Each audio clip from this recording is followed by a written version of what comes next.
In the 1700s, sailors came back to port with the same story.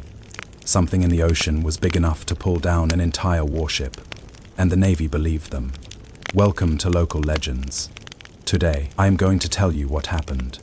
The water off the Norwegian coast in winter is not the pale blue of postcards. It is black, black as coal seams, black as the inside of a sealed mine shaft. When the wind drops and the swells flatten, the surface becomes a membrane stretched over an abyss, reflective and opaque at once, and beneath it the North Atlantic descends 2 miles into trenches that have never seen light. The cold is not the stinging cold of mountain air. It is wet. It enters through wool, through oilskin, through the seams of a ship's planking, and it settles in the bones. On calm days, the days sailors feared most, the silence was absolute. No gull cry, no wave crash, just the creak of timber and rope, and the faint whisper of current against hull. In that silence, men who had spent their entire lives at sea would stand at the rail and stare into the water, watching for movement, watching for the shape that should not be there, watching for the thing that rose from the deep places where no anchor could reach bottom, where no nets could be dragged, where the charts simply wrote "here be monsters" because there was nothing else to write. They watched because they had heard the stories. They had heard them in every port from Bergen to the Lofoten Islands, told by men whose eyes carried the vacancy of trauma, men who described something that defied scale, defied reason, defied the natural order of predator and prey. They had heard about the ship that went down in 10 seconds, and they believed it, because the Navy had put it in writing. They called it the Kraken. The word itself is Norwegian, possibly derived from Old Norse kraki, meaning a twisted or gnarled tree, or perhaps from krake, meaning something malformed or unhealthy. The etymology is uncertain, as slippery as the creature it describes. What is certain is that by the early 18th century, Kraken had become the accepted term along the Scandinavian coasts for a marine entity of such size and destructive capacity that it occupied a category outside the known taxonomy of whales, sharks, and other large sea life. It was not simply a big animal, it was a phenomenon, an event.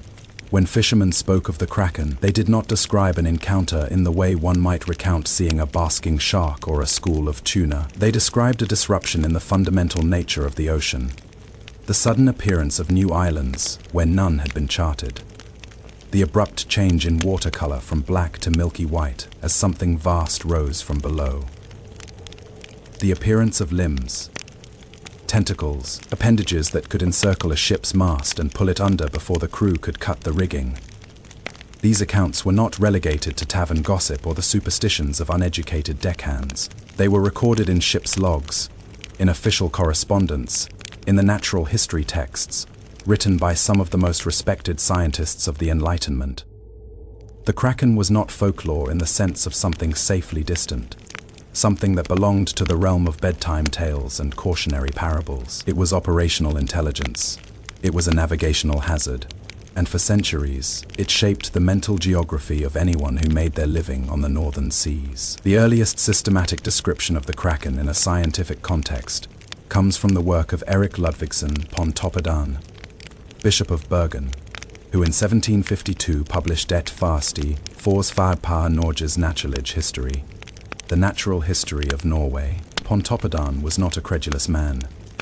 He was a theologian and naturalist trained in the empirical methods of his age, and his work was intended as a serious catalogue of Norwegian flora, fauna, geography, and meteorology. In the section on marine life, he devoted several pages to the Kraken, compiling testimonies from fishermen, naval officers, and coastal observers. He described it as roughly circular when floating on the surface, approximately 1.5 English miles in circumference, a figure so immense that many readers assumed it was metaphorical.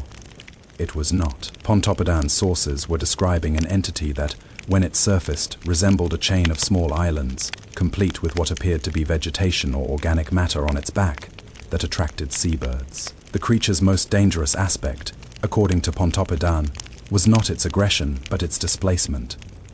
When it dove, it created whirlpools powerful enough to drag ships under. When it rose, It could lift a vessel entirely out of the water before capsizing it. Pontoppidan noted that many sailors believed the safest response to a Kraken sighting was immediate retreat, but that this was often impossible given the speed at which the creature could move and the unpredictable nature of ocean currents. But Pontoppidan's account, influential as it was not the first. The Kraken had already appeared in the literature of the Norse seafaring tradition centuries earlier, woven into the saga literature and poetic Eddas of medieval Scandinavia. The Færvar, Odd's saga, composed sometime in the 13th century, contains a passage in which the hero Færvar, Odd and his crew encounter two sea monsters described as Hafgufa and Lyngbaka. The Hafgufa is described as a creature so large that it appears as an island. Sailors who mistake it for land and attempt to moor their ships find themselves pulled under when the creature submerges. The Lyngbaka, meanwhile, is a beast whose back is covered with what looks like heather, further reinforcing the island illusion. These descriptions align closely with later Kraken accounts and suggest a continuity of maritime lore stretching back to the Viking Age. The Konungs Skuggsjay, Fae, or King's Mirror, a Norwegian educational text from approximately 1250, also references enormous sea creatures that can capsize ships and that appear suddenly from the depths, though it stops short of providing the kind of detailed physical description found in Pontoppidan's work. What these early sources make clear is that the Kraken was not simply a Scandinavian invention. The creature was tied to a specific maritime culture, the Norse tradition of long-distance oceanic navigation, and to the particular environmental conditions of the North Atlantic and the Norwegian Sea. This was a region where the continental shelf drops away abruptly into some of the deepest water in the world, where cold Arctic currents meet the warmer waters of the Gulf Stream, creating zones of intense biological activity and unpredictable weather. It was a region where survival depended on an intimate knowledge of the sea's moods, its seasonal patterns, its hidden dangers. For the Norse, the ocean was not a void to be crossed. It was a world unto itself, populated by entities that demanded respect, caution, and a certain humility. The Kraken, in this context, was not an aberration. It was part of the natural order. Dangerous, yes, but no more supernatural than a storm or an iceberg. It simply occupied the far end of the spectrum of marine life, the point where size and power became difficult to comprehend but no less real. The Norwegian coast is a landscape shaped by water.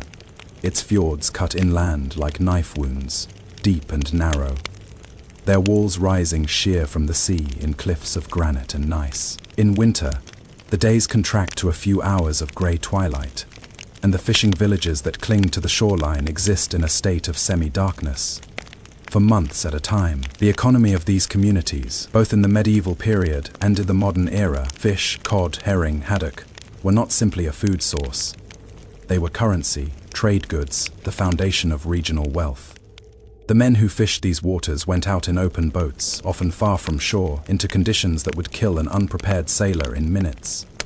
They did this because they had no choice. The land was unforgiving, the soil was thin. When a fisherman described a region where the water suddenly became turbulent for no apparent reason, where fish vanished and birds refused to dive, he was marking a hazard.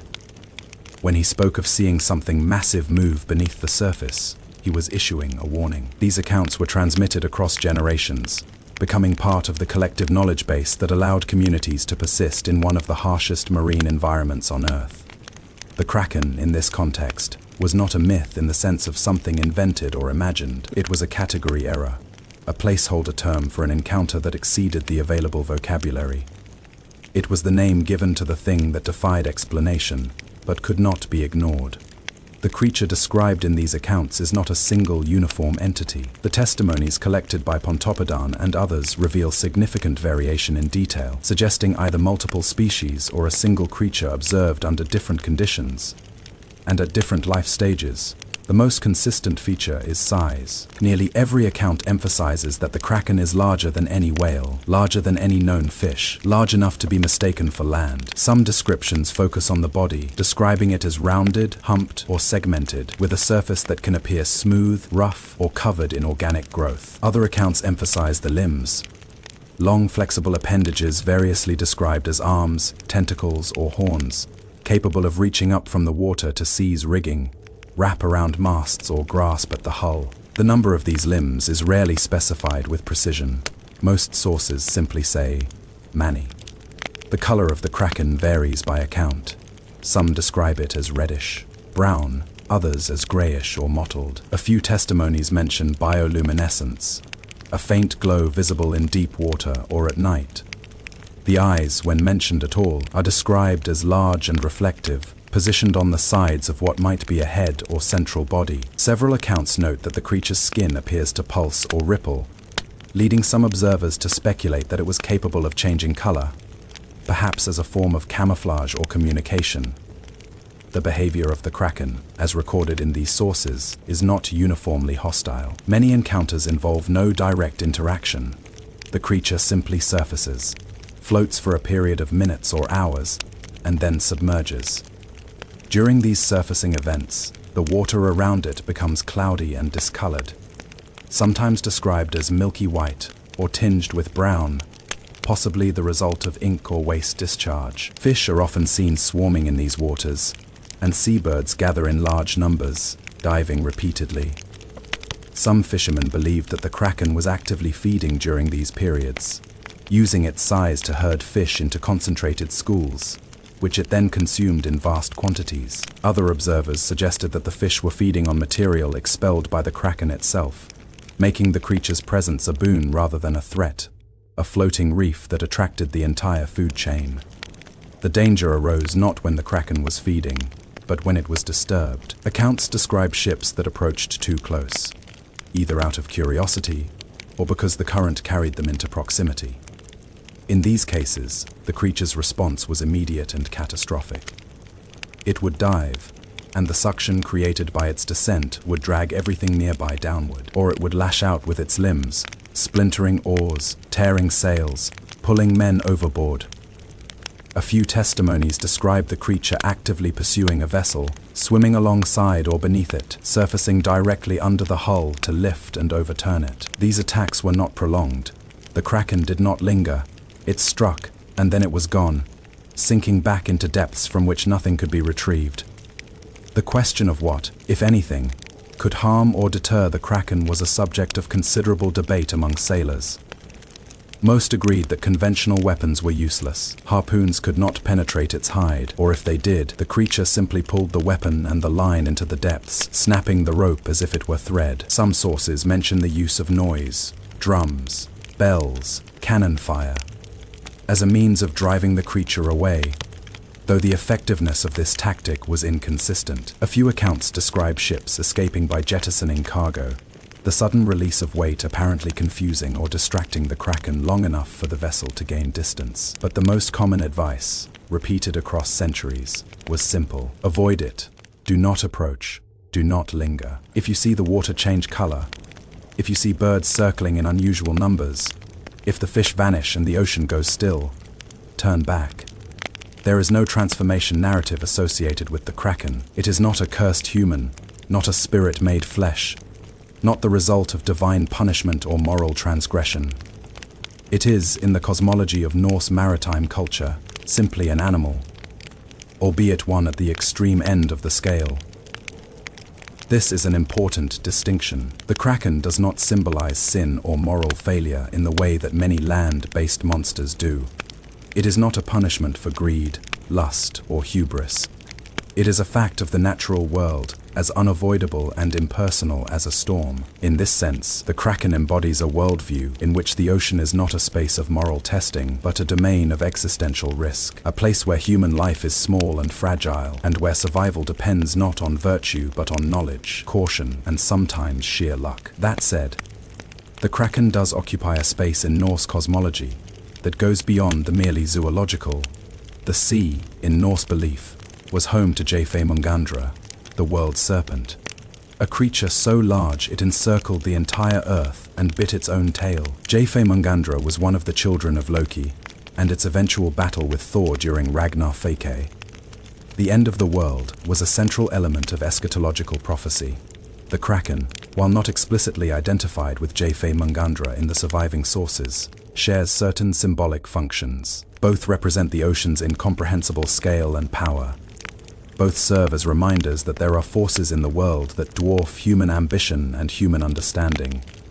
Both are, in a sense, agents of the boundary between the known and the unknowable. This boundary was not only mythological, it was geographic. The Norse were among history's most accomplished seafarers, navigating from Scandinavia to Iceland, Greenland, and the coast of North America centuries before Columbus. But even they recognized limits. The open Atlantic was a space of immense danger, and the creatures said to inhabit its deepest regions were part of the calculus of exploration. To sail into unknown waters was to risk encountering things for which there was no precedent, no defense, no name.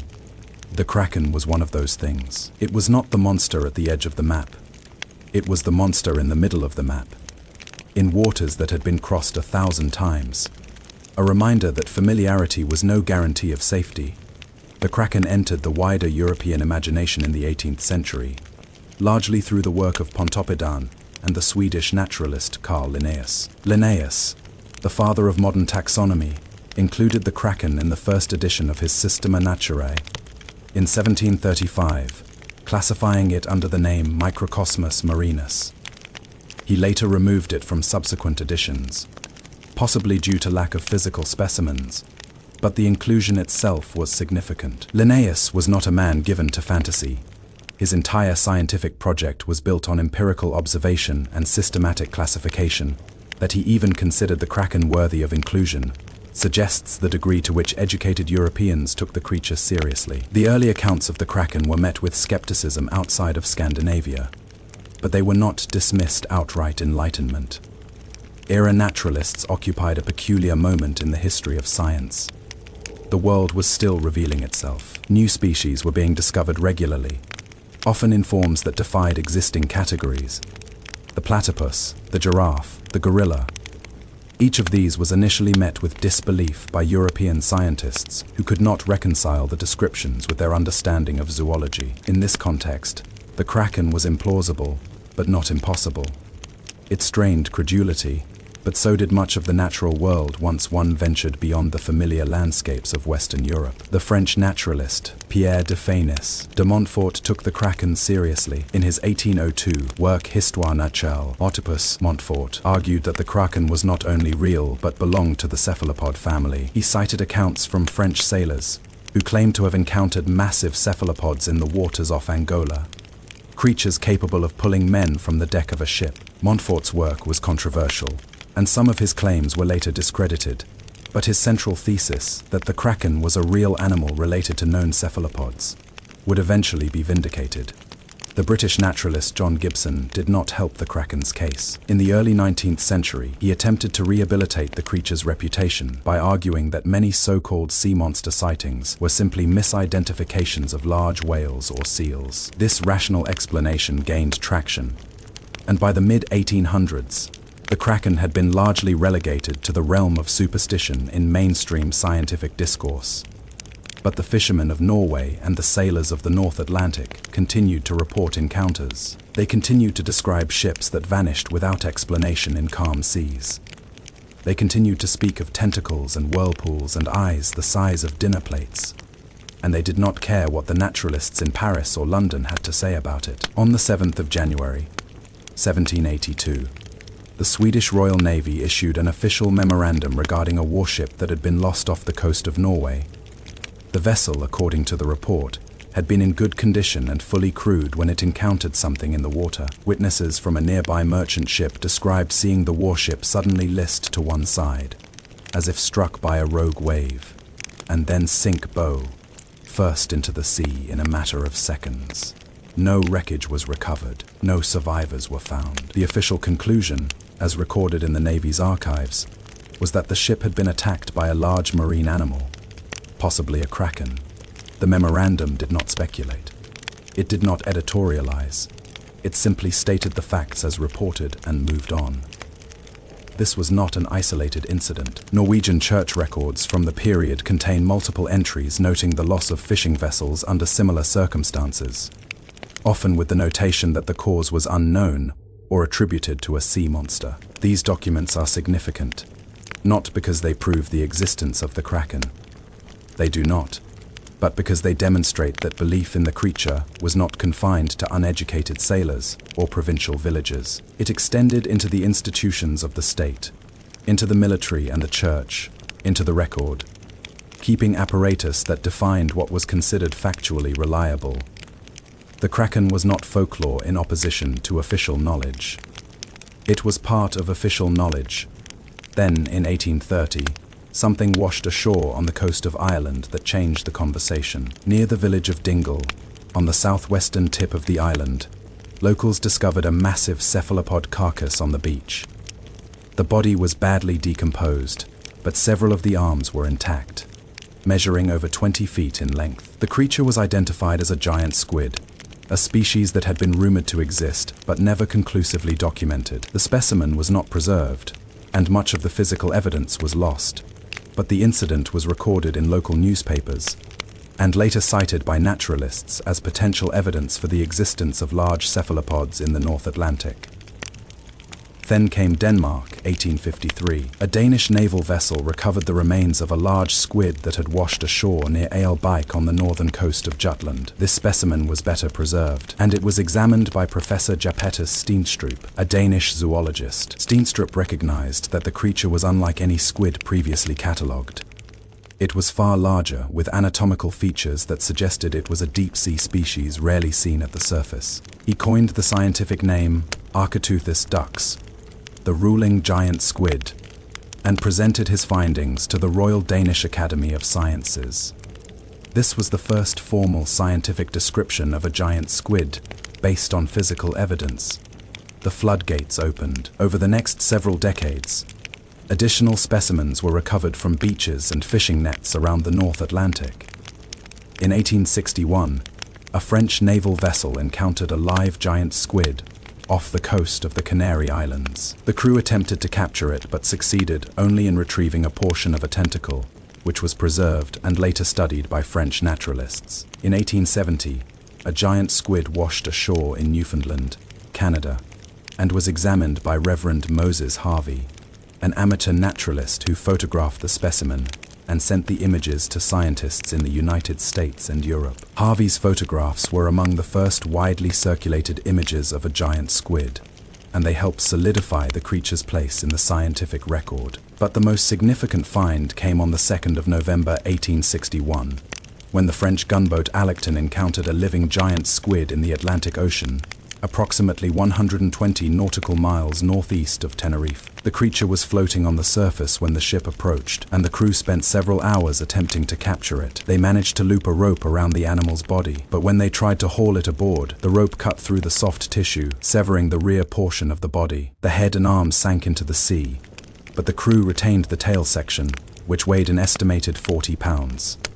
The ship's captain, Lieutenant Frère Fay Fayrick, Marie Bouillet, filed a detailed report of the encounter, including measurements and sketches. The report was later published in the scientific literature and provided some of the first reliable data on the size and behavior of giant squid in their natural environment.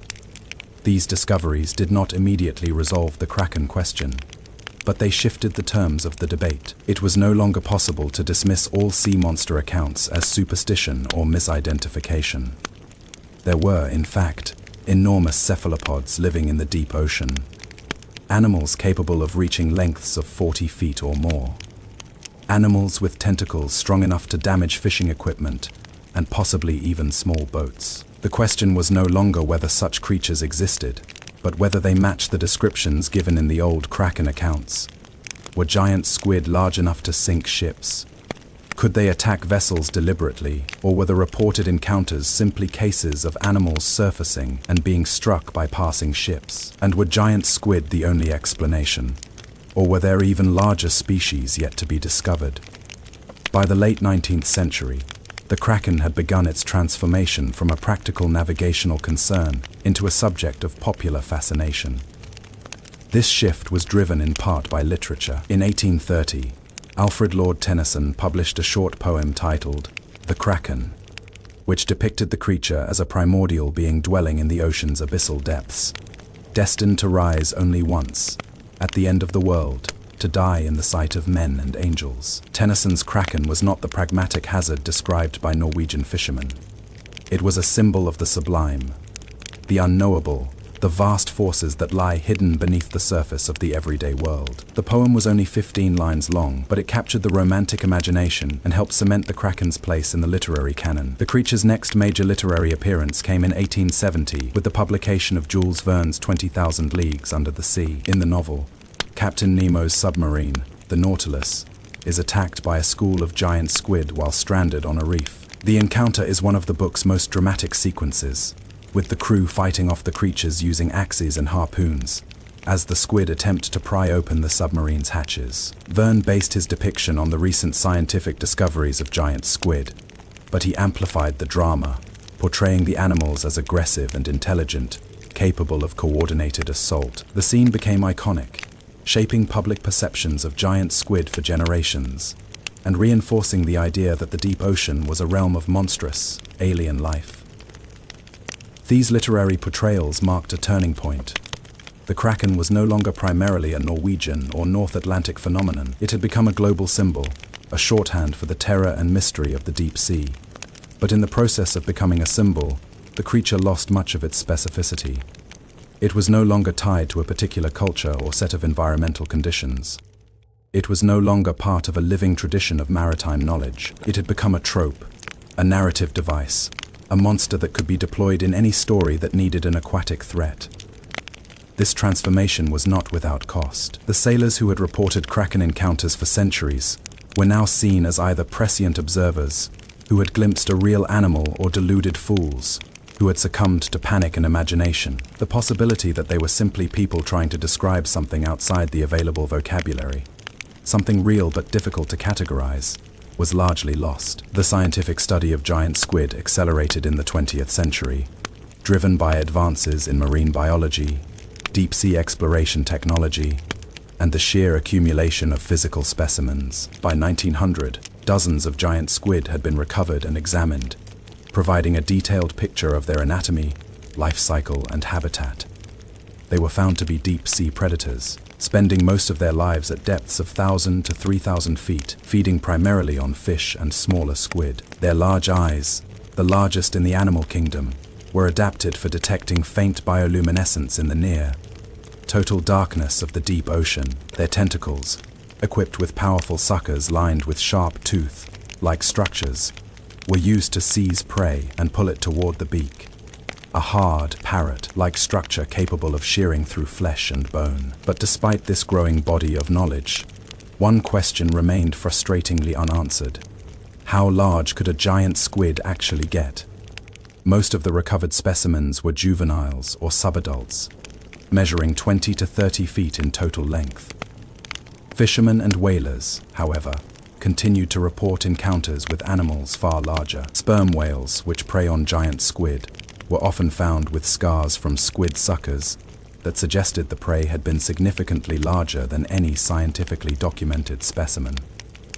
Some of these scars were enormous, implying squid with tentacles 60 feet long or more. Were these reports accurate, or were they the result of misidentification and exaggeration? The scientific community remained divided. The question was finally settled, or at least advanced significantly, in 2004, when a team of Japanese researchers led by Tsunemi Kubadara and Kyoichi Mori succeeded in photographing a live giant squid in its natural habitat for the first time. The researchers used a baited camera system deployed at a depth of approximately 3,000 feet off the Ogasawara Islands in the North Pacific. The squid, attracted by the bait, attacked the lure and became entangled in the line. Over the course of several hours, the camera captured more than 500 images of the animal as it struggled to free itself, eventually tearing off one of its own tentacles in the process. The tentacle was recovered and measured at 18 feet in length. Based on the proportions visible in the photographs, the researchers estimated the squid's total length at 26 feet, though the animal was likely still growing. 3 years later, in 2006, Kubodara's team returned to the same region and succeeded in capturing the first video footage of a live giant squid. This time, the animal was hooked at a depth of approximately 2,000 feet and slowly brought to the surface. The footage showed a powerful muscular creature with iridescent skin and large, intelligent-looking eyes. The squid died during the ascent, likely due to the rapid pressure change. But the video provided scientists with unprecedented data on the animal's coloration, movement, and behavior. The specimen measured just over 24 feet in length. These discoveries confirmed that giant squid were real, that they could reach substantial sizes, and that they inhabited the deep ocean in numbers large enough to support a viable population. But they also made clear that the giant squid, impressive as it was, did not match the most extreme Kraken descriptions. A 40-foot squid, while certainly large enough to damage a small boat, was not large enough to sink a naval warship or to be mistaken for an island. If the old Kraken accounts were accurate, then either they referred to rare, exceptionally large individuals, specimens far beyond the average size, or they described a different species altogether. In 1925, the crew of a Norwegian whaling ship reported an encounter off the coast of South Africa that seemed to support the latter hypothesis. The ship Brunswick was in the process of harpooning a sperm whale when, according to the crew, an enormous cephalopod surfaced nearby and attacked the whale. The crew described the animal as far larger than any giant squid they had seen, with a body approximately 20 feet in diameter and tentacles extending an estimated 100 feet. The creature wrapped its arms around the whale and pulled it beneath the surface. Neither the whale nor the squid was seen again. The account was recorded in the ship's log and later reported in the Norwegian press. But no physical evidence was recovered, and the incident remains unverified. Similar accounts continued to surface throughout the 20th century, most of them from deep-sea fishermen, naval personnel, or commercial sailors. In 1930, officers aboard the British ship Strathnaver reported seeing a massive cephalopod while passing through the Indian Ocean. In 1941, the crew of a British merchant ship torpedoed by a German submarine claimed that, while adrift in lifeboats, they had seen a giant squid attack and consume one of the other lifeboats, dragging its occupants into the water. This account, first reported by Lieutenant Regramani Cox, was treated with skepticism by naval authorities, but Cox maintained the truth of his testimony until his death. In 1966, the Royal New Zealand Navy frigate HMNS Otago encountered what appeared to be a giant cephalopod while conducting exercises in the South Pacific. The crew photographed the animal, and the images showed a large reddish mass with visible tentacles. The photographs were analyzed by marine biologists,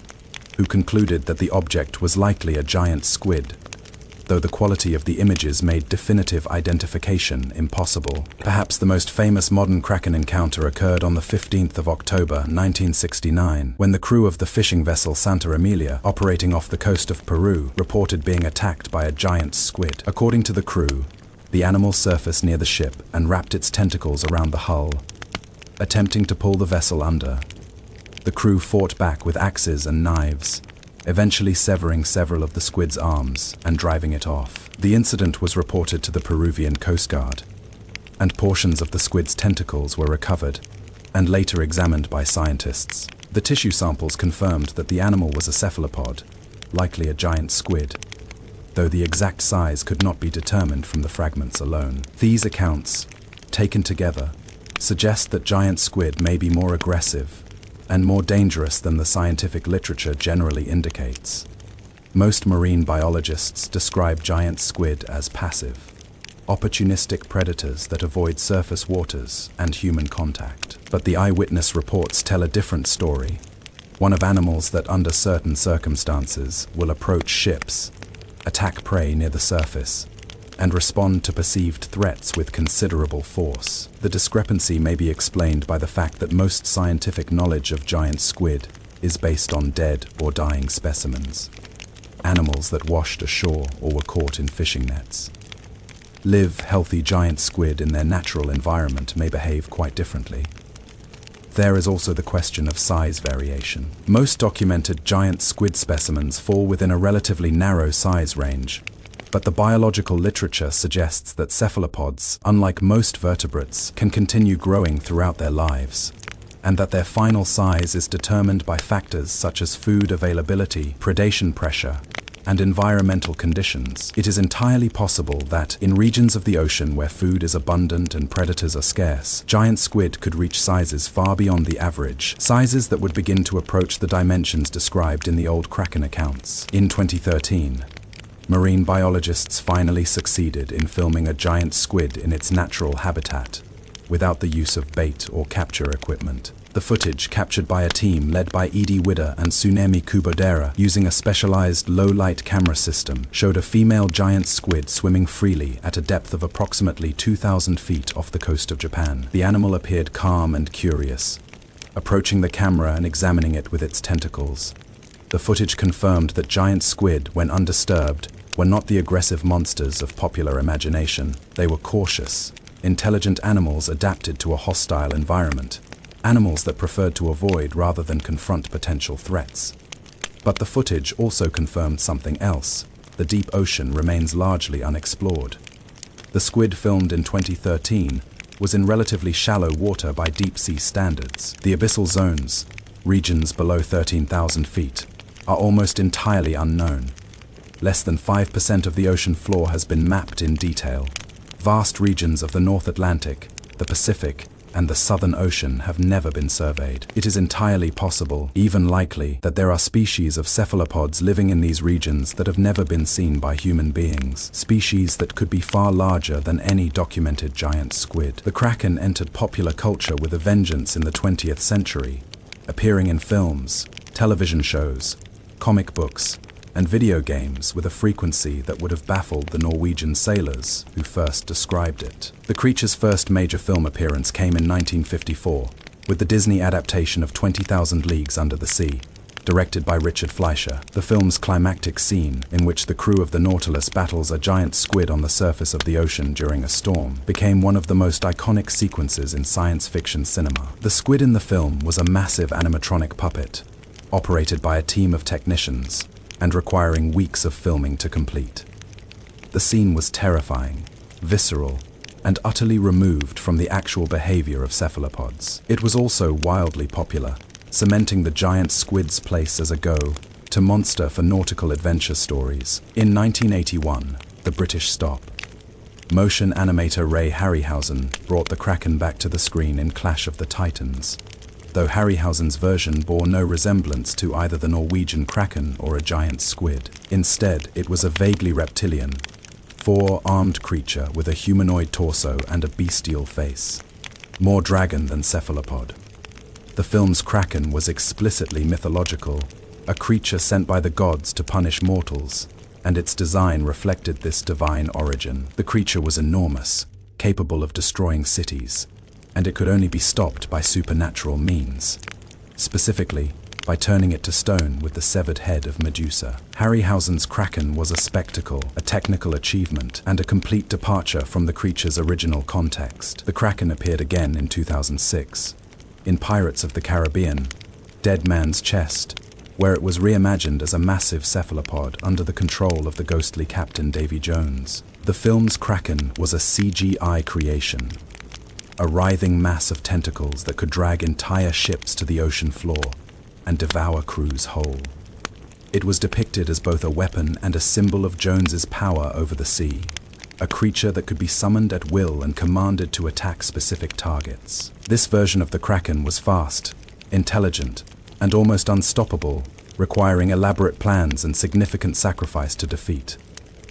It was also, like Harryhausen's version, entirely divorced from the biological reality of giant squid. In literature, the Kraken continued to appear as a symbol of deep-sea menace. China Miéville's 2010 novel Kraken used the creature as a central metaphor in a story about belief, worship, and the power of the unknown. The novel's Kraken was not a physical animal, but an idea, a figure around which various cults and factions organized their worldviews. Peter Benchley, author of Jaws, wrote a novel titled Beast in 1991, which featured a giant squid terrorizing a small island community. The book leaned heavily on the horror elements of the Kraken mythos, portraying the squid as a malevolent, almost supernatural force. In video games, the Kraken became a common boss enemy, appearing in titles ranging from Tomb Raider to Assassin's Creed to God of War. These digital Krakens were typically enormous, multi-phase encounters that required players to target specific weak points or use environmental hazards to defeat. They were designed to be spectacle, to showcase the power of the game engine, and to provide a moment of awe and terror, but they were also, almost without exception, simplified versions of the creature, stripped of context, and reduced to a set of attack patterns and damage thresholds. What was lost in this evolution was nuance. The Kraken of Norwegian fishermen was dangerous, yes, but it was also unpredictable, avoidable, and in some cases beneficial. It was part of an ecosystem, a creature with a role to play in the larger economy of the sea. The modern Kraken is none of these things. It is a threat, an obstacle, a monster to be overcome. It exists only to be defeated. This shift reflects broader changes in how Western culture relates to the natural world.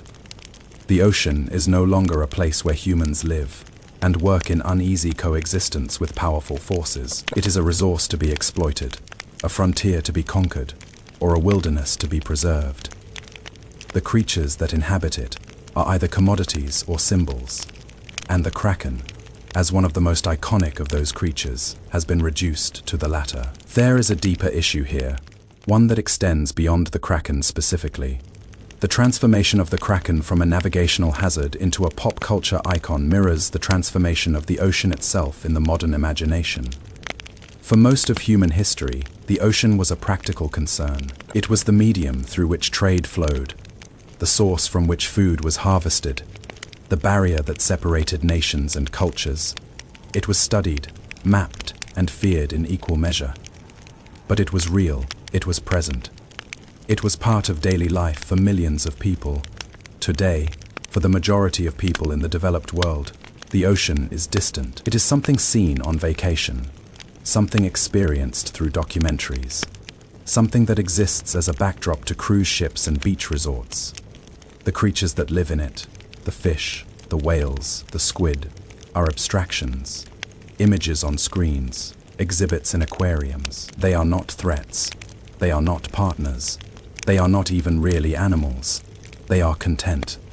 The Kraken, in this context, becomes a way of restoring a sense of danger, of wildness, to an ocean that has been thoroughly domesticated in the cultural imagination. It is a fantasy of a world in which nature still has teeth, in which there are still places where human beings are not in control, where the technological and economic machinery of modernity cannot reach. This fantasy is powerful, and it is understandable. But it is also false. The real ocean is not a wilderness. It is a collapsing ecosystem. Fish populations are in freefall. Coral reefs are bleaching. Plastic accumulates in vast gyres that stretch for hundreds of miles. The deep-sea environments where giant squid live are being stripped, mined for minerals and methane hydrates. Their fragile ecosystems destroyed before they can even be studied. The real Kraken, the giant squid, is not a monster. It is an animal struggling to survive in an ocean that is being fundamentally altered by human activity. The same warming waters that drive fish populations toward the poles also disrupt the food chains that squid depend on. The same acidification that dissolves coral skeletons also affects the biochemistry of cephalopod blood, making it harder for them to transport oxygen. The same industrial fishing fleets that deplete commercial fish stocks also kill squid as bycatch, tangling them in nets and discarding their bodies. It is that the creature they feared has become vulnerable in ways that the old accounts never imagined. This is the paradox at the heart of the modern Kraken.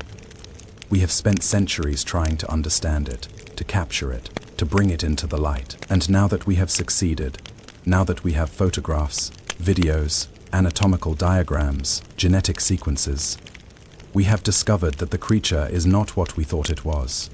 It is not invincible. It is not beyond our reach. It is not immune to the consequences of our actions. The Kraken, it turns out, is just another animal in an ocean that is running out of places for animals to live. The question, then, is not whether the Kraken was real. It was. The question is whether it can remain real, whether the deep ocean can continue to support populations of giant squid, or whether the relentless pressure of human activity will drive them into decline. The sailors who reported Kraken encounters in the 1700s and 1800s were describing an ocean that was still vast, still unknowable, still capable of producing genuine mystery. We live in an ocean that has been measured, mapped, and catalogued. We have sent submersibles to the deepest trenches. We have tagged and tracked animals in every habitat.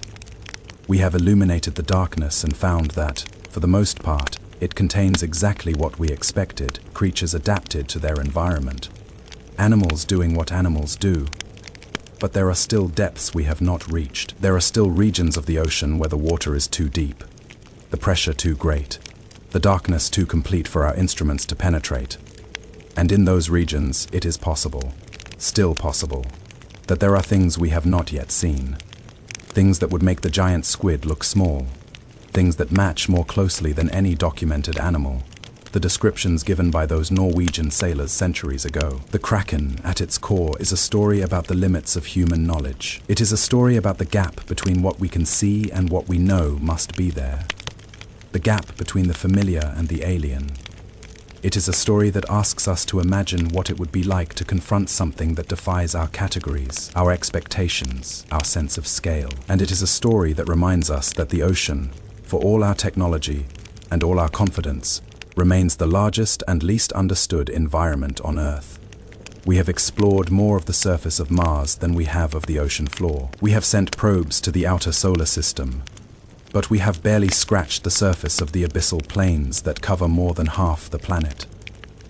The Kraken is not a monster, it is a question. And the question is this: what else is down there? If you enjoyed this, hit like and subscribe for more folklore, myths, and mysterious creatures. See you next time.